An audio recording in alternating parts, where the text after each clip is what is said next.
Save time and reduce stress by packing only one bag when traveling. Here's how. Count them out.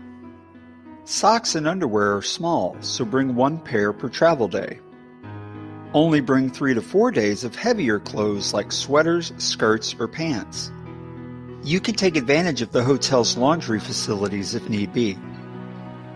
Roll them up. The best way to fit all your clothes is by rolling up pants and shirts after folding each item in half. Shoe smarts. Wear your casual shoes to the airport and only pack one pair of dressier shoes for special dinners or events. Matchy-matchy.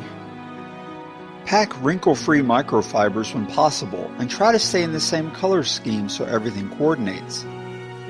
Lose extra baggage. Even if you still prefer a physical book, when traveling use a Kindle or your smartphone. And ditch items the hotel already provides like shampoo, even travel size, and a blow dryer. Bonus tip. Put all of your toiletries into a large freezer bag or smaller container. It will save you a lot of time and hassle when going through airport security. Bonus tip number 2. Check in at the airport using the airline's kiosk rather than the employee at the counter. Not only is it faster, but you'll often be presented with an opportunity to upgrade to first class for a fraction of what it would cost if you booked first class. Don't forget to like and share our video and subscribe to this channel.